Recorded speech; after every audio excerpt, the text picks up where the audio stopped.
Hello friends, આજે આપણે બનાવશું રોટલાનું શાક. તેના માટે મેં 2 રોટલા લીધેલા છે, જે મેં બપોરે જ બનાવીને રાખ્યા હતા. વઘાર માટે આપણે લઈશું લસણ, ટમેટું, મીઠો લીમડો, લીલા ધાણા, કાશ્મીરી મરચું, તમાલપત્ર, હિંગ, રાઈ, જીરું, તીખું મરચું. તીખાશ તમે તમારા સ્વાદ પ્રમાણે લઈ શકો છો.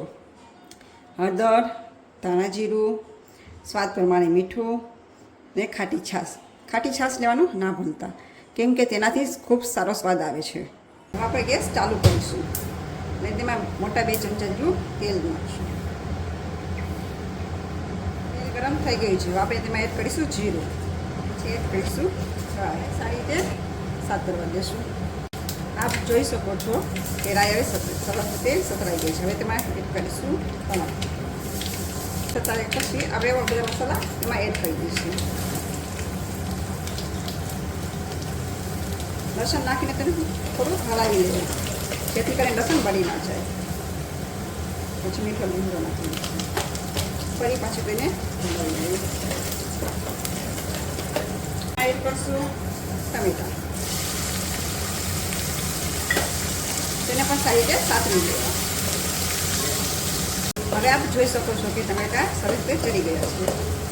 હવે તેમાં એડ કરીશું હળદર, ધાણા જીરું, મરચું અને તેને સારી રીતે હલાવી લેવું. હવે આપણે તેમાં થોડું પાણી એડ કરીશું, જેથી મસાલા બળી ના જાય. મસાલા હવે સારી રીતે ચડી ગયા છે. હવે આપણે એમાં એડ કરીશું ખાટી છાશ.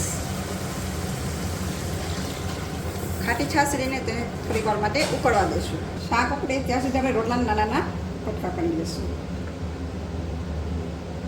અમે આવી રીતના ઝીણા કટકા કરીને જ ખાઈએ છીએ.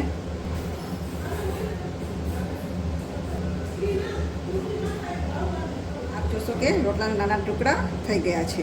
તમને લાગતું હશે કે આ જૂની રેસીપી છે, પણ એવું નથી. અત્યારે આનો ટ્રેન્ડ ખૂબ ચાલી રહ્યો છે. રોટલાનું શાક ખાવા માટે લોકો હોટલ કે ધાબા પર જાય છે, પણ આપણે ઘરે જ બનાવીશું ધાબા જેવું છે, કે આપણે હોટલ પર કે ધાબા પર જવાની જરૂર ના પડે. જોશો કે શાક ઉકળી ગયું છે. આપણે તેમાં એડ કરીશું રોટલો અને તેને થોડોક હલાવી લઈશું અને તેને ધીમા તાપ પર ઘણી વાર ચડવા દઈશું.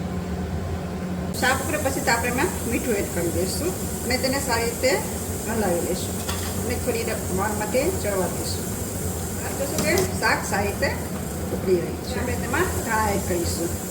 જોઈ શકો છો શાક સરસ રીતે ચડી ગયું છે. હવે આપણે ગેસની ફ્લેમ બંધ કરી દઈશું અને શાકમાં વઘારનો તડકો નાખીશું. તેલ લઈશું અને તેને સારી રીતે ગરમ થઈ ગયું છે. હવે તેમાં એડ કરીશું મીઠા લીમડાના પાન, કાશ્મીરી મરચું. હવે આપણે તેને શાકમાં એડ કરી દઈશું. હવે આપણે તેને એક બાઉલમાં કાઢી દઈશું.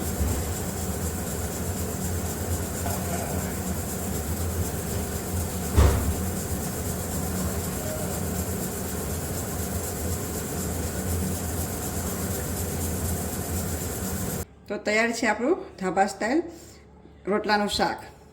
આપ જોઈ શકો છો. ઘરે એકવાર જરૂરથી ટ્રાય કરજો.